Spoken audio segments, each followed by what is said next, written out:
You're watching Force 13's live streaming service.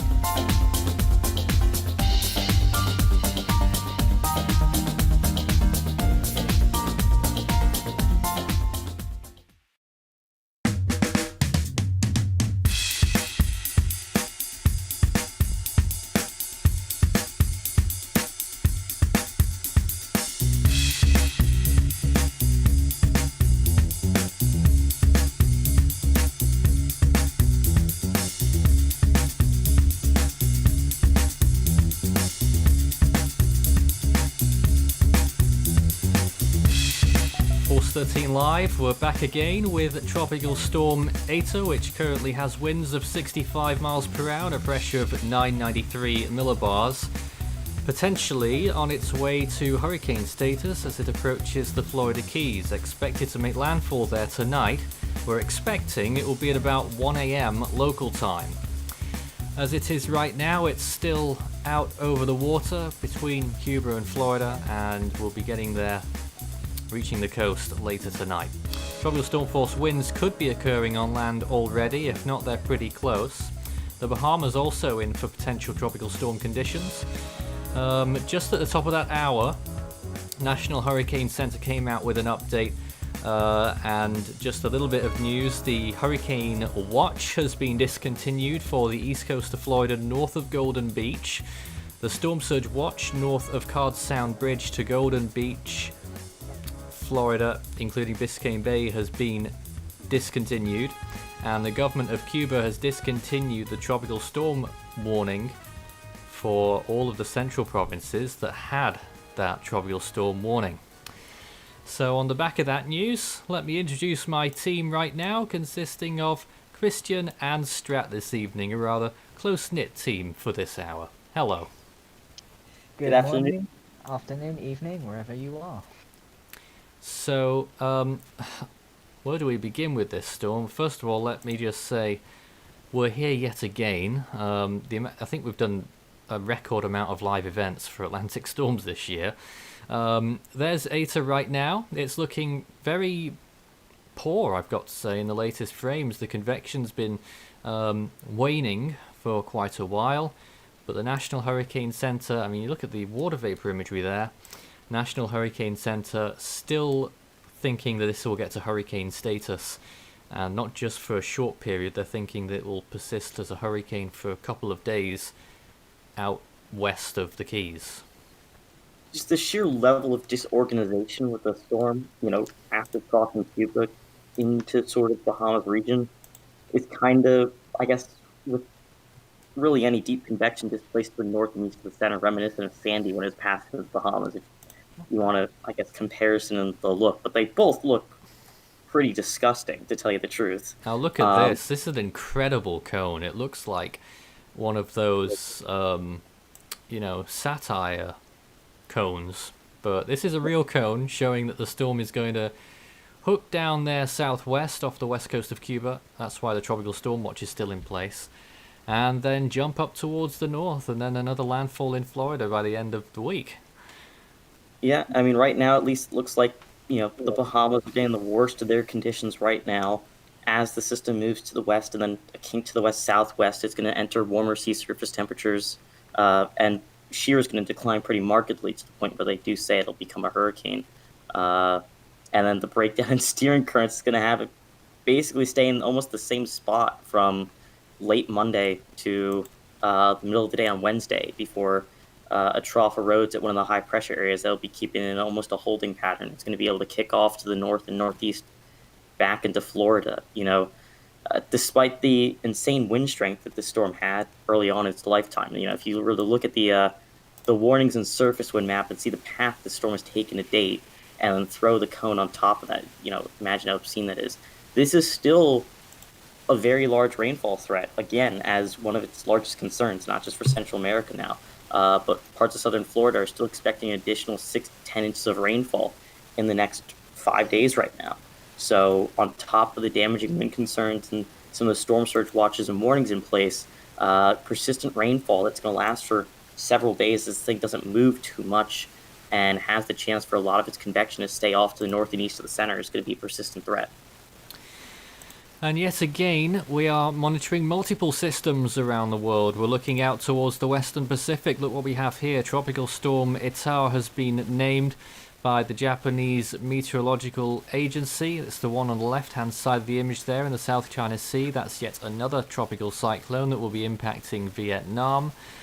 And could be a mid-range tropical storm by the time it does so. They've also marked the other area as a depression now near Palau, so that is on the cards as well for another Philippine cyclone event. So it seems to me this year everything has just gone to land. Everything around the world almost. Well, Yeah, there was Epsilon, which didn't really impact land. But Really. you're struggling to count on two hands how many storms have failed to affect land this year, when usually it's a majority.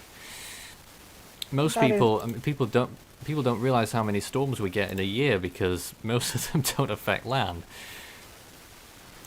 Yeah, I mean, at least in the Atlantic, usually we're talking about these fish storms that go out to sea are typically not the most powerful storms coming towards land, but we've seen a plethora of these systems just come on shore with no care for any climatological norms. You know, we're already at past the record for most landfalling storms in the United States this season by 2. Eta can make that 3, and it'd be, I think, the 12th named storm to make landfall in the United States this year. And then on top of that, the Atlantic, there's 2 new areas of interest as well.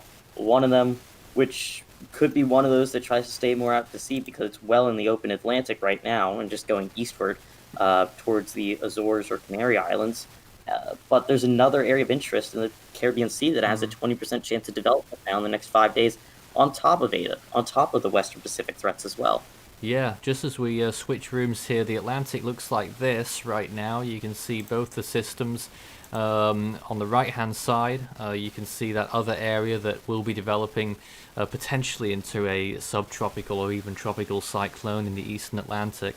It's a very active-looking Atlantic picture right now, with a lot of energy from these weather systems, and even down at the lower latitudes again, still looking to try and get another disturbance down there in the central Caribbean, and it's starting to gather a little bit more momentum on the forecast models. Yeah, I mean, a lot of this is still going to be 5 days out, really. You know, we're still generally low off the development in the next 5 days, but the fact that by that time we're going to be in mid-November and having, you know, the potential to have up to 3 active storms at once in the basin is pretty obscene. If they both develop in the next 5 days and Ada's still alive, it wouldn't be particularly high odds. But in such a scenario, you'd have 3 active systems in November. Surely that can't happen. I'd surely hope not. That would be ridiculous. Please do not happen. So, even though Eta doesn't look that great, there is a little, you can sort of see towards the centre, little depression there. Is it an eye? It doesn't look particularly great.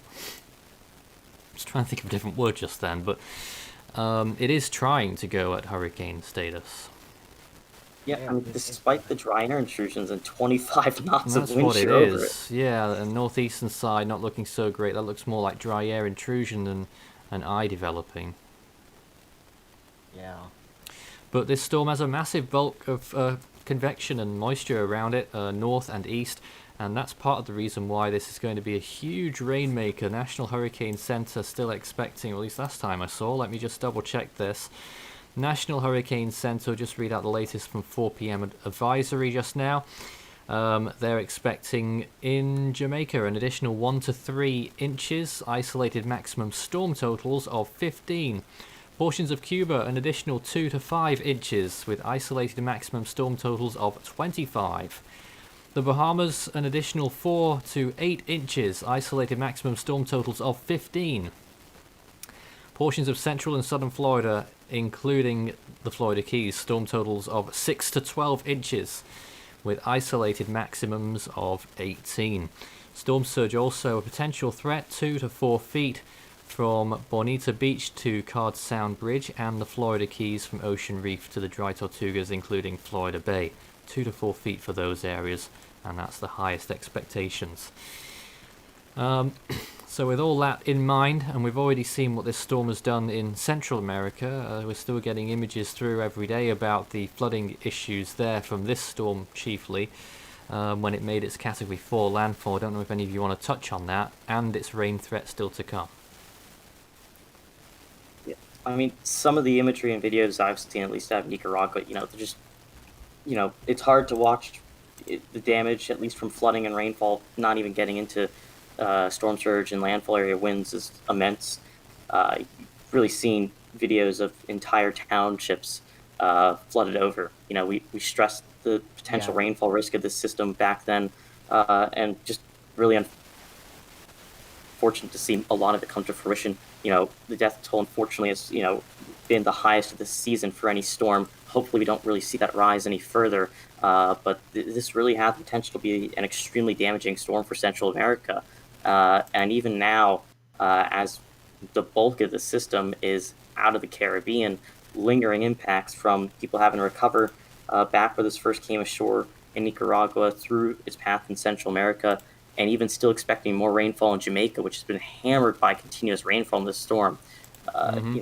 It's hard to say, that this system is almost like a zombie lingering around, trying to strike back again and again. Just like this year. Yeah, again with with the images that I've seen, at least. I mean, there was one where people had to stand on the roof of their houses because the flooding was that high. I mean, just completely saddening to watch, and it left me heartbroken, really. And I think the most important thing to note is a lot of this was not isolated whatsoever to just where the storm came on shore in Nicaragua. Not at all. A lot of this, spilled over into, neighboring geographic regions as the storm moved very little for about 3 days. And even though its winds were, of course, dying down very quickly and were mostly died down for several days inland, it was still a large rainmaker throughout its entire process there. Even before it came on shore, we were seeing parts of northwestern Honduras getting absolutely hammered.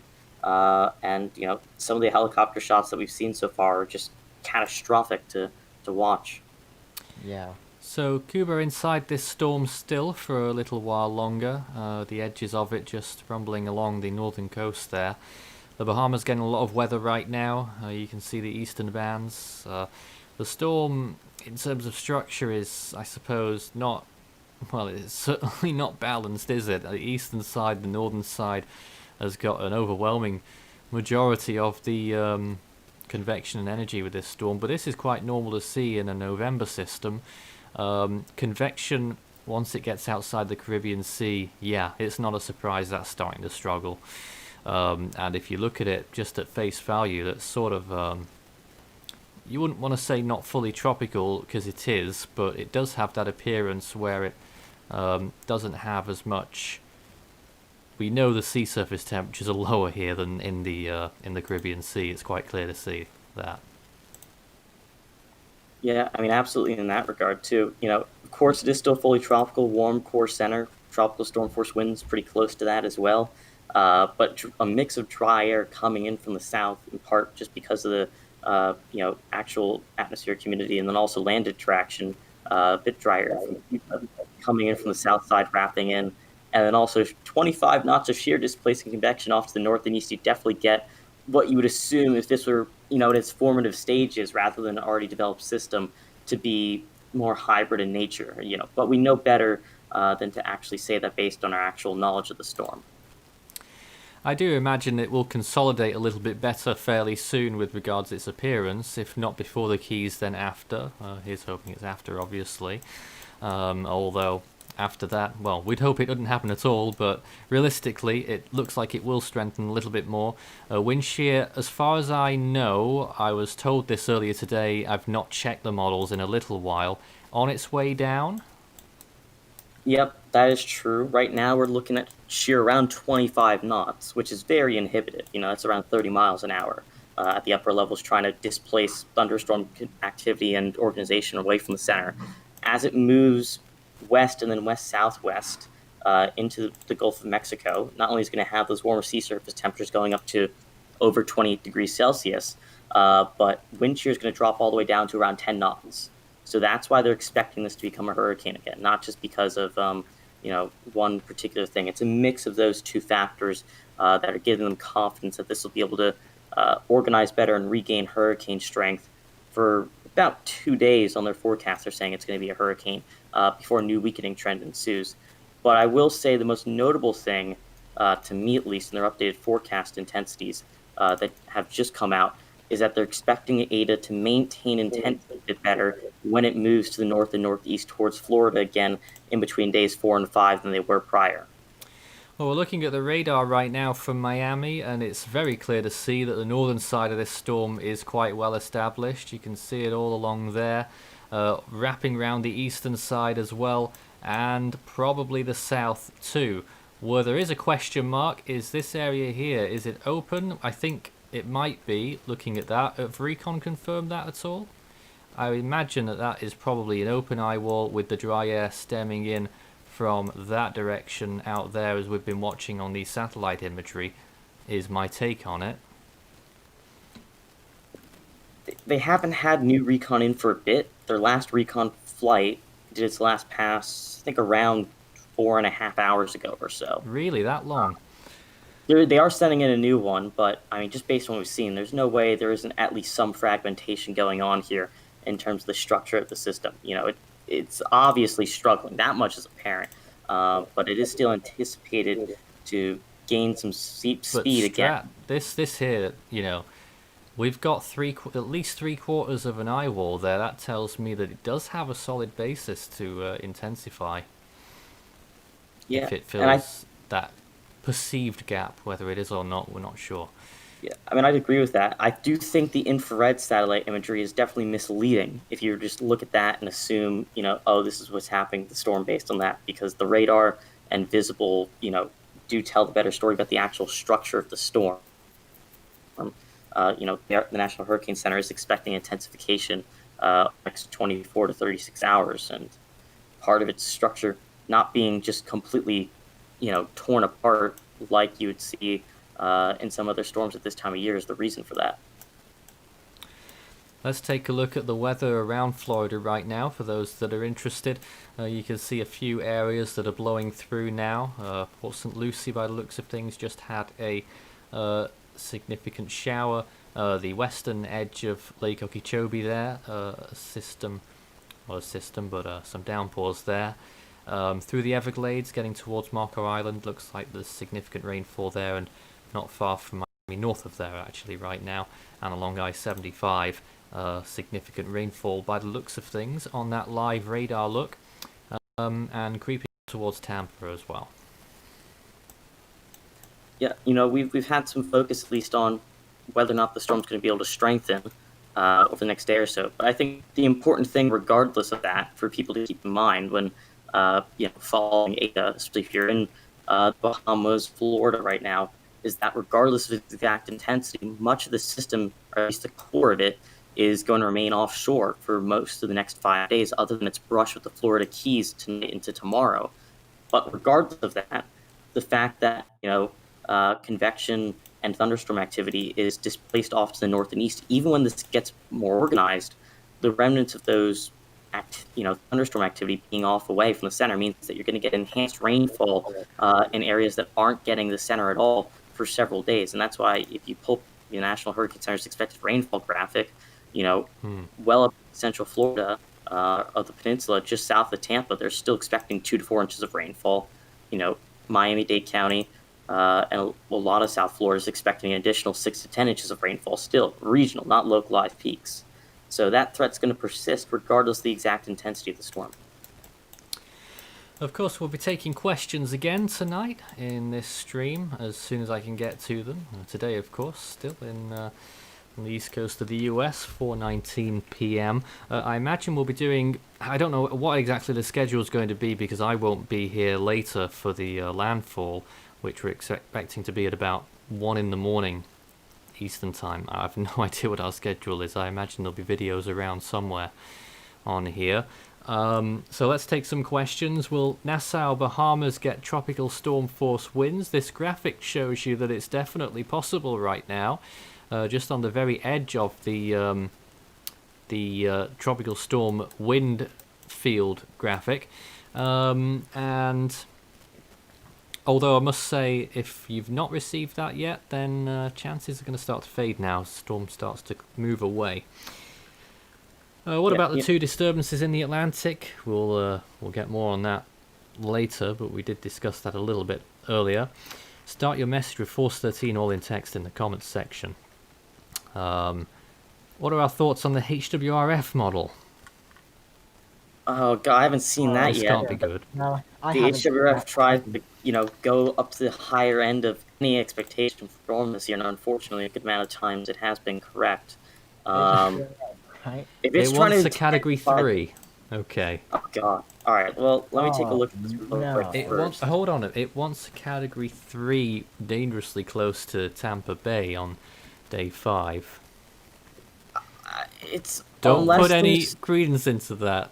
Just I will saying. say, unless expectations about what's going to happen with shear and other environmental conditions at days 3 to 5 are completely incorrect, it's almost impossible for such a thing to occur. If the conditions are way, way more favorable than expected, you could, but that's nowhere within the realm of the consensus forecast right now. I think the difference is, and I'm trying to let this HWF run load out of my computer so I can actually see what they're talking about, is, it takes Eta initially a bit further to the north. Sounds like Strat Signal sucks as well. I think we've got a copy here. There it is. That's the HWRF model. It wants category 3. That's the red zones. I'm just I'm just scanning through it right now. Large wind field throughout the duration there. Yeah. Okay. I'm just trying. Okay. Yeah, So I think its issues, it almost certainly intensifies it substantially past 72 hours. And that just doesn't seem very feasible right now, based on the current information. Yeah, not that much, you wouldn't think. The HMON model might be a little bit more realistic, calling for a brief Category 2 peak, again, HMON. and eventually takes it away from Florida. Let's just show you this here. Oh. Well, those are both of them together, and this here is the HMON model. Might be overdoing the wind field a little bit. All those greens are supposed to be tropical storm conditions. I'm not sure whether that will verify, but still shows you the uncertainty in the models, because the HMON wants it to go out over the Gulf, and out there is no man's land for steering currents at this time of year, so who knows where it will end up. With this model here, I have no idea where the storm actually is. So I'm not seeing any land masses. Yeah, I think the thing to keep in mind with some of these models is they're going stronger. They're likely peaking in the Gulf of Mexico, kind of in between, or like northwest of western Cuba, a bit north of the Yucatan Peninsula. That's kind of the central Gulf of Mexico territory. Not central, but more on the eastern side, well away from Florida. They likely still anticipate weakening ahead of landfall in Florida.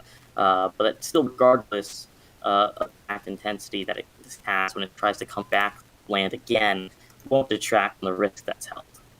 We're really struggling with that signal over there today, Strad. I'm not sure what the deal is. Looking again at some radar imagery, and you can see how close the center of the storm is getting to the Florida Keys at this point. It looks like the landfall will occur in the upper Keys. My guess would be somewhere around here for a potential landfall. The center of the storm somewhere around there, going this way through there. I'd gone a little bit low, through there, and then up towards the northwest. So that area, I imagine that's somewhere, I'm a bit rusty on the Florida Keys, but I imagine it's somewhere near Marathon, or is that further down? Isla Mirada, that's the one. Maybe somewhere around there.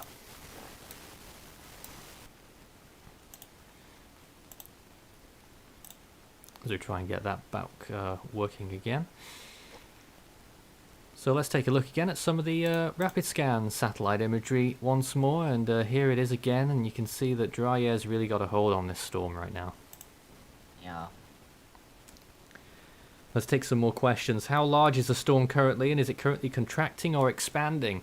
Well, the Cuba landfall, I think we all knew, or anyone watching it knew, that it was going to broaden its wind field. That's happened. The wind field now, let me just get a number on that. Tropical storm force winds extend out a 150 nautical miles on the northeastern quadrant, 150 mile radius, 140 nautical miles in the northwestern quadrant. And given that this storm, again, I've not got this set up to do calculations, but I'll just get a little ballpark figure on how far away the storm is from land. Somewhere in the region of about 98 miles from the Florida Keys. So tropical storm conditions likely occurring there, if not extremely soon. Yeah, I think one thing to note, at least with some of those wind field graphics that we see, is that it doesn't necessarily mean that tropical storm force winds are actively occurring everywhere highlighted in that range. Just that it's possible for those sustained winds within that area. So, like you said earlier, for example, for Nassau and parts of the Bahamas, it's possible that they haven't gotten those sustained winds yet, but if they're expecting to, still it would happen in the near future. And that goes for portions of southern Florida as well that may be depicted under the graphic to already have tropical storm force winds, but maybe they haven't arrived there quite yet. Yep, back to the radar imagery. This updates quite regularly. A few blow-ups near the Miami area there and north as well. But generally, the main part of the storm is offshore anywhere right now. Andros Island in the Bahamas on the right-hand side of the picture will just about miss the eye wall, if it is indeed one. So, you said earlier that recon are going back out now, is that right? Did I? I can't honestly remember. Let's take a look. I don't believe they are. I think they've actually returned to base. I'm sure, maybe I'm just hallucinating, but I'm sure Strat said that they were coming back out at some I point. said they're coming out in the next several hours. Oh, in a few they're not hours. taking off. They're not taking off right now per se. I think they're taking off in 2.5 to 3 hours or so from now. So it's still some time before we're going to get new recon data, at least. But although, I mean, this thing is by the close enough time to they where we're get getting there, a lot of data. by the time they get there, it's probably going to be a key point. So, I suppose you can't win them all. Let's see what other questions or comments we've got right now. Start your message with Force 13. We'll try and get through them, as there's a lot. Let's see here. It lost most of its convection, then new convection blew up. Any thoughts on that? That would be mostly dry air, inhibiting the structure of the storm. When dry air seeps in like that, it can actually choke off thunderstorm activity and convection. So when you saw that die off, particularly with the southeastern side and the southern half having much more visible dry air entrainment into the core, that would be your culprit. Shear typically will drag convection away from the center of the circulation. Dry air, like you can actually see on this water vapor imagery, very prominent on the southern and southeastern quadrants of the storm. That's where, when that gets into the core, can choke off some of the actual thunderstorm activity. It feels to me that this storm is recoiling from its Cuba landfall, but it will come back again and make another run for hurricane status. I think it will consolidate at some point this evening, probably. Yeah, I think what a lot of people didn't really get when they see this structure too is that this dry air and the shear isn't just, and also its actual strange movement going westward here isn't just some typical phenomena per se, but the system is actually interacting with a cutoff low, a cutoff from a trough, and that's what's pulling it westward initially before the steering currents kind of die out and it takes that little dip to the west-southwest. So part of its structures and looking a bit more hybrid per se, despite it being fully warm core as depicted by some of the models like the European a couple days in advance, isn't just because of shear and dry air. It's also because of how it's interacting with this other system that is kind of looping around. There's a cutoff low, so it was a part of a trough that came in through the United States a couple days ago, got cut off and separated from it, and Eta's kind of doing a loop around that to get into the Gulf of Mexico. You got to admit that the National Hurricane Center cone is funky to say the least. It's a Yeah. very funky cone. I mean, I don't actually know how. There's a to bit interpret- of good news in this cone. Louisiana's not in it. Oh, yeah. Having said that, the mouth of the Mississippi River is under about a 7% chance of tropical storm conditions. Oh dear. Look, we've had 5 landfalling storms in Louisiana this year. Parts of Louisiana have been under 5-day cones for over 2 weeks this season. So, for their sake, at least, let's hope that this is, what actually ends up happening. We don't have some random far westward shift. If you're talking about funky for maps, at least with this storm, I think its wind field history's got to be one for the books too. To be yes, honest. it really Oh, does. yes, Because that's a You good see its initial point. tropical storm and then hurricane landfall in Central America, and then just cuts off because the storm became a tropical depression. And then you see it reemerge as a tropical storm again, and the wind field starts up again too. All right, I just want to bring your attention to this graphic from Christian, which I didn't have with me, so thank you very much for this. This is the National Weather Service, National Hurricane Center rainfall graphic, how much rain to expect in Florida there, generally 6 to 10 inches along large parts of southern and southeastern Florida there. Beyond Jupiter by the looks of things, just about reaching Port St. Lucie, I think, up there. And but this is probably, well, it's obviously the forecast, but isolated amounts could reach 18 inches in some locations. Yeah. Yeah, and I have this. I think that I have a new updated graphic from that one too. Oh, you do? Okay, we'll get to that. Yeah. No, That one's a little old, but the new one still highlights the They've same updated point. it. Okay. Yeah. No, That for a lot of southern Florida, an additional 6 to 10 inches of rainfall on top of what's already fallen is still Yes. anticipated right yeah. now. The one that I So, supplied was the one that I used in the update video. So that one obviously is a more updated version. Let's just see. That one was 3:25 Eastern. The one that I submitted was 3:37 a.m. Yeah, so they're like 12 Alright. hours apart. Okay. 12 hours difference. You know, I still think, the important point here is that despite whatever strength it manages to attain in the Gulf of Mexico, weakening, of course, is still expected before it would come back to Florida again. Even that HWRF run capitulates the storm before it comes on shore near Tampa Bay in 5 days. So even if it makes, a moderate or weak tropical storm landfall, north of Tampa Bay as the National Hurricane Center is depicting right now, you're still talking about a very substantial rainfall threat, throughout this upcoming week. This isn't a one day and done thing. Even, as we head into late Monday and Tuesday, Florida is still going to be getting rain, even though this is going to be, separated by a good amount. Not to mention Cuba, which has tropical storm watches reissued for parts of their country again ahead of the storm's approach. And then we're talking 5 days out where this thing could be coming back on shore in Florida again.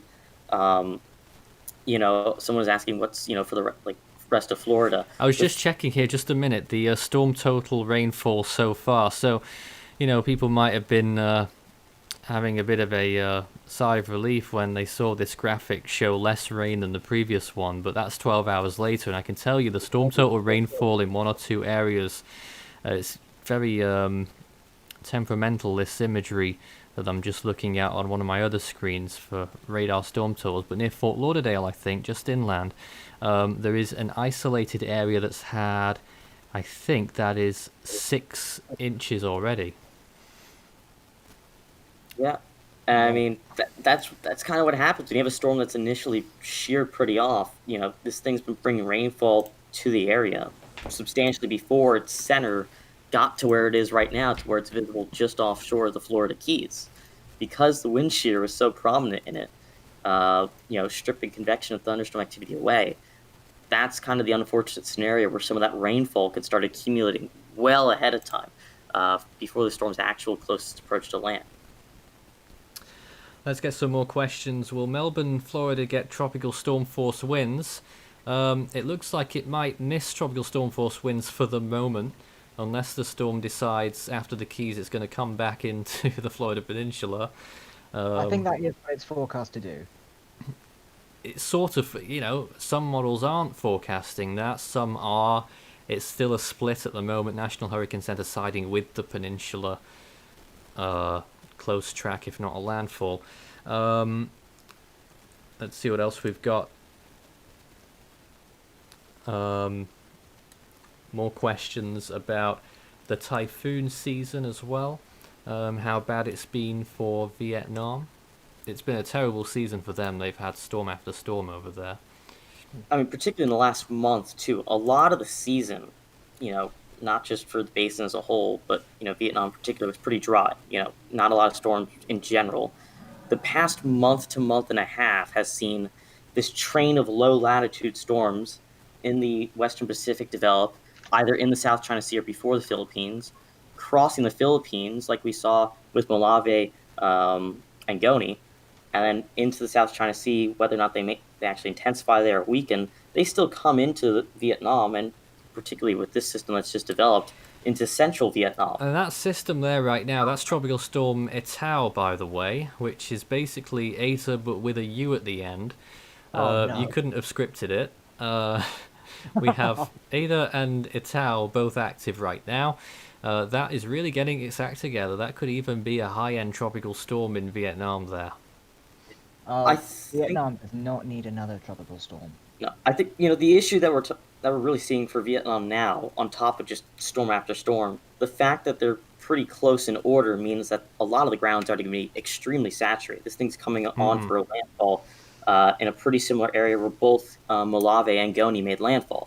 So the fact that it's going to be wrung out over the more rugged terrain once it moves inland and drop down, another potential 300 plus millimeters easily, is a massive concern for areas that have already seen a ton of rainfall over the past month from just the train of storms that have developed. And this isn't going to be the last one, too. This tropical depression that you said the JMA is designated. Yes. That's likely, at least from what I saw last night from computer models after crossing the Philippines, also likely to try to move towards Vietnam, too. So, it isn't over by any means, unfortunately. All right, looking back at the Atlantic picture here, you can see the wide shot. You can see just how much influence Eta is imposing across much of the Atlantic Ocean. And it almost feeds into that other area of interest now that is a distinct feature near the top of your image, towards the right-hand side, right of center, in the middle of the Atlantic. Now that could become a subtropical or a tropical cyclone as it steers towards the northeast. One or two depictions for models suggesting it could even make it to the Iberian Peninsula as a nameable entity. Oh, what? Oh, Not again. We don't need to go around this circle again. Yes, again, yes. I will say Yes, what again. it reminds me of, at least, though, kind of that train of convection or cloud cover reaching from Eta all the way to that disturbance, is pretty reminiscent of Teddy reaching all the way down and connecting. I think it connected with Paulette and Beta at the same time. It's pretty similar in that regard, although it isn't pulling off quite the same feat as Teddy has in terms of them linking up, per se. And then you've got the potential area in the Caribbean Sea as well. Now that's something towards the end of the week to look out for. Yeah, I would note with both of these, even though, the subtropical disturbance or just the disturbance in general out in the central Atlantic has more development so far, at least, than the area of interest potentially in the Caribbean Sea, that both of them aren't really expected to develop for at least another 2 days. I'm pretty sure, if I'm not mistaken, that open Atlantic one's at a 10% in the next 2 days, and then it goes up to 30% in the next 5 days. The other one for the Caribbean isn't even marked because it doesn't have a chance to develop in the next 48 hours. That's expected, to be 20% in the next 5 days, and probably more likely after that 5-day window for development too. So definitely something to keep an eye on, especially with what some of the models try to do to it after they develop it. But a lot of that's still, longer out in time to say you can use it with any reliability. So I think people looking in the Caribbean, potentially for Central America again, or for the Greater Antilles and potentially the United States down the line, need to watch this area closely over the next week to see how it begins to try to develop before jumping to conclusions. But we are looking at potentially another named storm in the Caribbean Sea in mid-November. Good Lord, another one. Looking back at the radar for Eta right now, again, looks to me, Key West and Miami radar both showing the weakness on the western side of the eye wall, so I reckon it's an opening. But it does look like the rest of it is intact. Maybe a little question mark about the eastern side there, looking a little bit shaky, but I reckon the rest of it is intact. More questions coming in right now. Where did we leave off here? There was one that I wanted to get to, but I keep losing my track. Alright, let's start here. Do you think it will come to my area in southeast South Carolina? Asks James. Yeah. I think the hard thing to really get the best explanation for that is that generally right now any such occurrence will be past 5 days, and as we talked about, even though the NHC is saying that they're expecting a landfall or near landfall in Florida at about 5 days, there's still a lot of variation in the expectations. It could be, still well off into the Gulf of Mexico at that time. It could be past Florida into the Atlantic Ocean, again, off the east coast of Florida. Uh-huh. It could be all the way up in Georgia or Alabama at 5 days. But what I would say, regardless of that, is that if you're in Southeast South Carolina, or if you're in Georgia and not getting impacted by the storm right now, but are concerned about its potential to happen in the future, make sure you have a general storm plan in place and just watch the general development of the storm over the next couple days, because once this thing really starts moving northward as we get later into Tuesday, its path will be much more clear at that point in time than it is right now. More questions. What are the scenarios for Eta once it makes its second landfall in Florida? Well, the National Hurricane Center's prediction there puts it a landfall on the western coast somewhere. And then, well, like Strata said, really, possibly out into the Atlantic after that. It doesn't look like it would be particularly strong by the time it gets there. It would be in a weakening trend. The stronger scenarios for this storm are if it moves out more and more over the Gulf of Mexico. But the further it moves out, the less chance it has of striking Florida with significant intensity, even though the HWRF, I know, is that outsider right now. But yeah. I will say the HWRF also does collapse the storm right before it makes landfall, so it takes it from like Category 3 down to 75 knots in less than a day. And that's still offshore, and it's still weakening at that point, because it goes from like 970 millibars to 993. Oh, wow. In like 18 hours or so in that model run. I will say in general what is the most likely outcome, in terms of direction at least, not the exact location, is that because Eta is forecast to get picked up and pulled to the north eventually by this trough, unless for some reason it failed to pick it up all the way and it left it back off in more of a stalling pattern again, you would expect Eta to get dragged to the north and northeast or northeast, whether that means through central Florida out into the open Atlantic Ocean, or if it's further north and that takes it over more land areas further into the southeastern United States remains to be seen. But that's what you're looking at for a more likely direction. Now, just checking something here. A comment came in that there is a slight risk of severe thunderstorms today and tonight from Eta. So they've issued a slight risk for southeastern Florida. Yeah, I mean, that wouldn't surprise me at all, because you do have these sheared off kind of almost squall line features associated. Yeah, well, you can see them right now. Look at those red areas there north of the eye wall. This could end up being, the northern side of this storm becomes its own little, its own beast, really, and delivers a more, sometimes you do get those outbreaks in November, don't you, with significant tornadoes.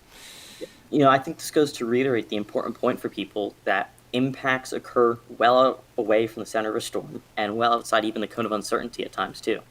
So for people in South Florida right now, that are closer to Miami, Fort Lauderdale, even though the center of this system is maybe scraping past Key West, you're still going to be getting pretty substantial impacts regardless of that over the next several hours from this line coming in. And not just the potential severe weather threat, but the flash flooding risk right now is also moderate, over 20% for a large area of the eastern South Florida coast region. So I don't know if you have that flash flooding map. If not, I'll send it over. Is it a different one than what we had earlier? Yes, It's that's probably a little bit different. But you have, there. It and this is is. for the next. This is through tomorrow morning. So a lot of this is coming in right now into the overnight hours.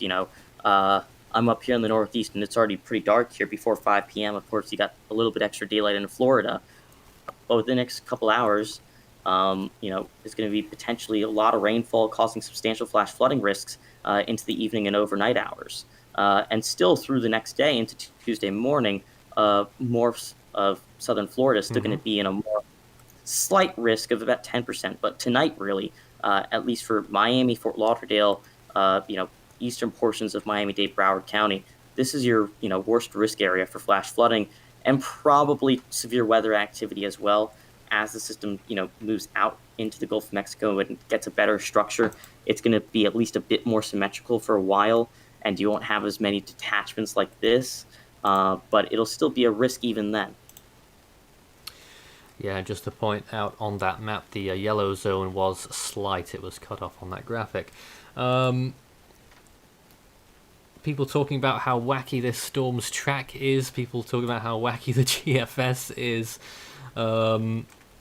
All kinds of things about that. Jacksonville, will it reach there? That, if it did, it would be towards the end of the 5-day period. Yeah, that's what kind of makes it wacky to say anything with any specific clarity past the next 48 hours, saying, hey, Bahamas are getting it rough right now. It's going to clear out there over the next day. And southern Florida is really going to get the worst of it within the next, 48 hours or so. When we're talking about, its potential second approach to the United States, it's a lot more murky. But I will implore anyone, further up the coast in Florida, Tampa northward and along the southeast coast of the United States, and even parts of the Florida Panhandle in the Gulf, on the Gulf Coast, to track the system, make sure you have a general plan in place, and have the general supplies that you think you need.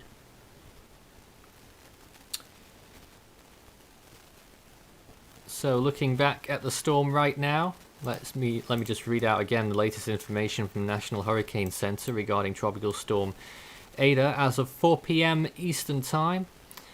Current position 23.9 north, 79.5 degrees west, 65 mile per hour winds moving northwest at 14 with a pressure of 993 millibars.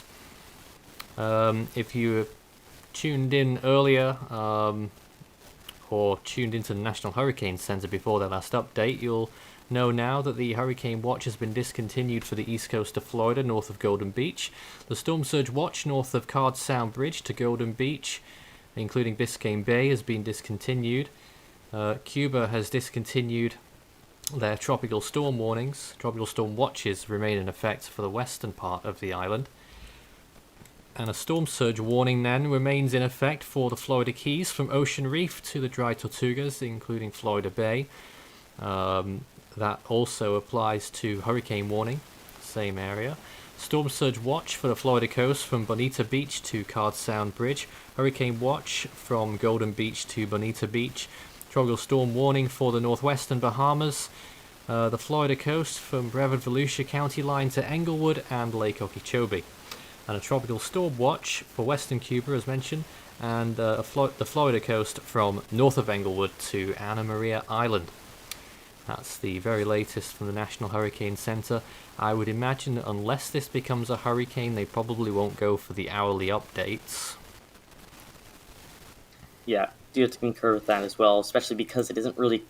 Oh, it could still potentially make landfall in the Florida Keys, but it'd be much more of a scraping motion, especially because it's supposed to try to start taking a dive to the west-southwest. Although I will note, compared to their prior track, they are expecting, before it does that now, for it to take a more pronounced west-northwest motion. So they are expecting a higher likelihood of a landfall than they were even 6 hours ago for the Florida Keys.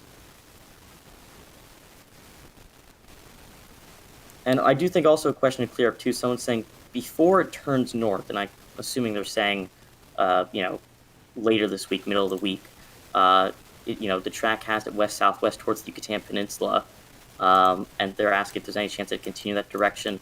The pretty clear answer right now, if you asked us 3 days ago, would be much more uncertain. But because the steering currents are supposed to kind of hold it in place there, and then the trough that's coming across the United States is going to start to lift this to the north as it erodes one of the high-pressure systems? The answer there is a much more clear no right now. There's uncertainty over when exactly this trough is going to try to erode away the high pressure and allow this thing to pull off to the north and east. Where that'll occur exactly and when is going to be important for certain locations as we head down the line. But there is much more certainty, at least, that this won't just decide to head back towards the Yucatan Peninsula. Some of those wacky computer model solutions were attempting to hint at briefly a couple of days ago. Looking at a close-up of the urban areas now in southeastern Florida on the radar imagery. This is the very latest. The rainfall pattern is moving sort of towards almost east to west, slight northward element in it. So Miami actually getting some significant showers there by the looks of it now. Fort Lauderdale looks like it had it not so long ago. Boca Raton also there, but yeah, there's a new frame that just came in there. So I gotta say, actually, there's some significant weather there coming up to that coastal area. Yep, and it isn't just what's over there right now. Some of it's going to be off the radar scope still, but you see some of it already offshore. That's going to be rotating and moving westward inland into southern Florida.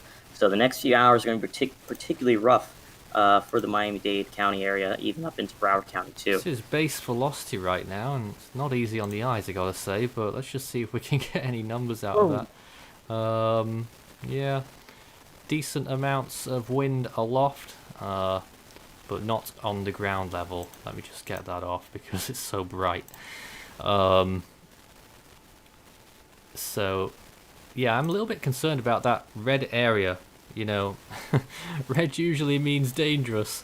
And you look at that on the radar, this area here, that is going to be moving this way. So that's going to be a significant shower, thunderstorm, hopefully not waterspout and tornadic activity from that. But, National Hurricane Center has depicted on their graphic that tropical storm conditions are already possible or are occurring over southern Florida. So this kind of wave, I guess, of deep convection and thunderstorm activity pushing westward probably is going to have those tropical storm force winds with it as well, based on what we've seen from the National Hurricane Center and radar data so far. Ooh, trying to get my thing off. Zooming out again, here we go then.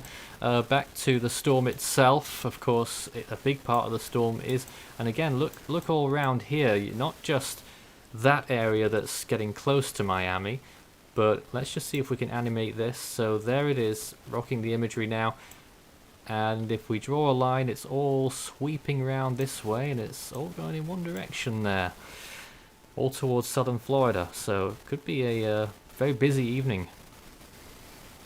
I think that's probably an understatement for some of the things we're expecting here with the not major threat, but moderate threat for some potential waterspouts into tornado activity. And then we're talking about those tropical storm force winds and flash flooding risks as well associated with it. So for South Florida, again, the worst of this is really going to be in the next 12 hours or so. You're still going to be getting some pretty persistent rainfall overnight as hours. It isn't symmetrical. As long as there's shear displacing convection in the north and east of the center, and this thing doesn't get too far away. So even, into Monday afternoon, if you have enough displacement to the east, parts of Southeast Florida near Miami, near West Palm Beach are still going to be getting some substantial rainfall out of the system. But the worst in terms of consistent thunderstorm activity is going to be within the next several hours into the overnight time period. And looking again for those who may have just joined us, the forecast track from the National Hurricane Center, and it's rather extensive wind field, particularly on the northern and eastern sides. I'd be very intrigued to know if tropical storm conditions are actually happening down there in southern Florida right now. Certainly must be going on somewhere because it's well within that wind field marker.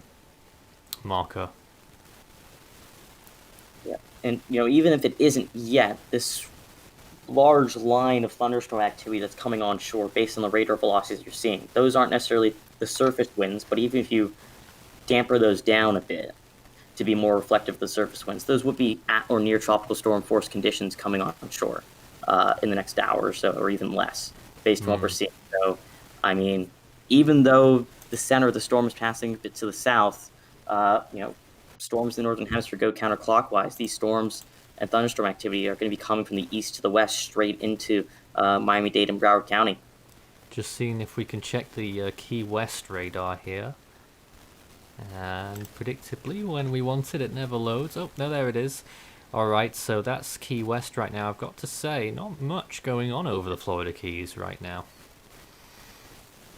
That's almost certainly in part because... The dry air, it's the dry air gap, isn't it? Yeah. It's a mix of the dry air gap and also just the structure of the storm, too. Shear, because they're west of the center still, and particularly west and west-northwest, the convection is mostly displaced due north or a bit north-northeast to the center. It's trying to rotate around now with this thunderstorm activity that's coming in as shear starts to lessen over the storm. But right now, at least, not nearly as much activity in the Keys as we're seeing head into Miami right now. Yeah, that is a situation there. It doesn't look like they've got any watches and warning. Well, obviously the tropical storm warning, but I mean, you know, potential for severe weather. Doesn't look like there's anything out in place right now, but I gotta tell you, that is going to be dumping large amounts of rainfall in areas that have already received, according to storm total radar amounts, 6 inches so far just west of Fort Lauderdale. Yeah, that's why they're expecting, 10 to 15 inches for some of these areas. The storm totals, the isolated maximums a bit above that, not just for Florida, but for the Bahamas, for Cuba, for Jamaica, for large portions of Central America. This has been actually, I just want to, maybe been a little bit slow on this, but I just want to point this out actually. An hour ago, they reissued a flood warning for the area, southern Broward, northern Miami-Dade, and southeastern Palm Beach counties. Very heavy rainfall across the warned area. Between 3 and 6 inches of rain have fallen. We found out that localized high amounts to nearly 6 to 8 inches have been recorded in areas of western Cooper City, Fort Lauderdale, and Pembroke Pines. Reports of water 3/4 the way up car tires have been reported along Andrews Avenue and Commercial Boulevard, areas near Melrose Park of water overflowing the streets and entering driveways and yards of homes, and nearly impassable streets near 172 Avenue and Pines Boulevard. So it's already underway here, and all that urban area, Miami up to Boca Raton, possibly beyond, is in for a lot of rainfall, which already has been making its impact. And not just for Southeast Florida, too. If you take a wide shot of the storm, part of its disheveled nature means that it has a band detached far more to the northwest of the center that's almost starting to dissolve away from the core structure, but is quickly approaching Tampa. And as someone in our chat has noted, they're in Tampa Bay and they have 20-mile-an-hour winds. Wow. As that band approaches Tampa Bay.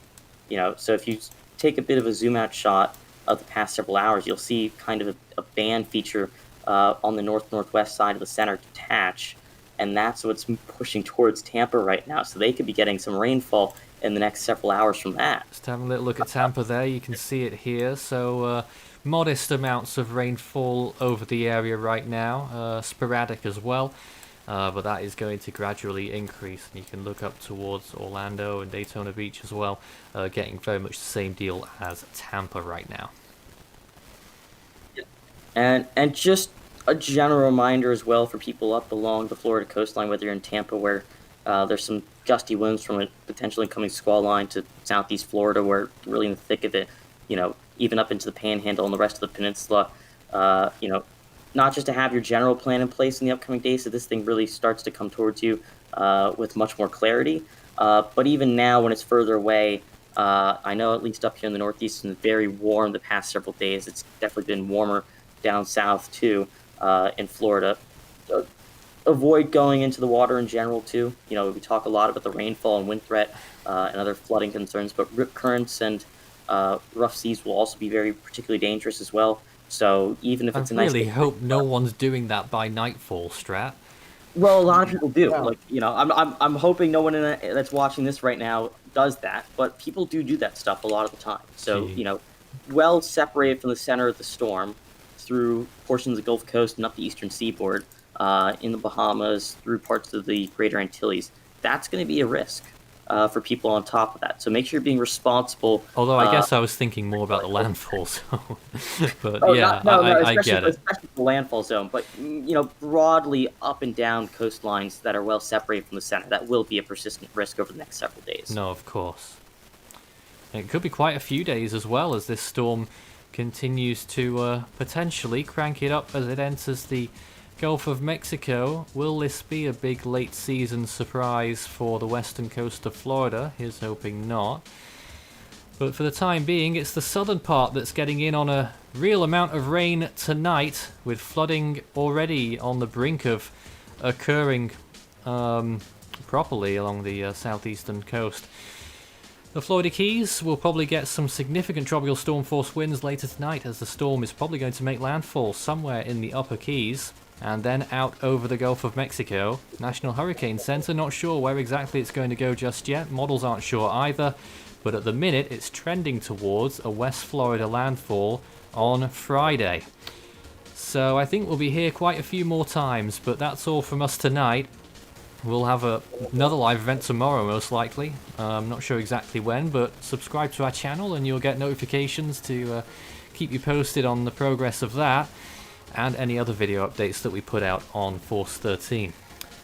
You can also find us on social media, Force 13, search Facebook and Twitter, and you can join our Discord server, discord.gg/Force13 for live chat with people all around the world tracking the storms in real time. Any final words? That's just a reiteration to people the importance of staying informed and staying safe during this system. Even if you're not near the center of the storm, we've seen already from people in the chat that are near Tampa, for example, that this is going to be a danger well away from the center over the next several days. So just make sure you're having a plan in place, staying up to date with the latest information, and staying safe. Thank you very much, Strat and Christian there for that hour. I was Nathan Foy, and we'll be back again probably tomorrow at some point, or when this storm makes landfall. Who knows what the schedule's like? It's pretty crazy around here right now. There's so much going on. Stay safe out there.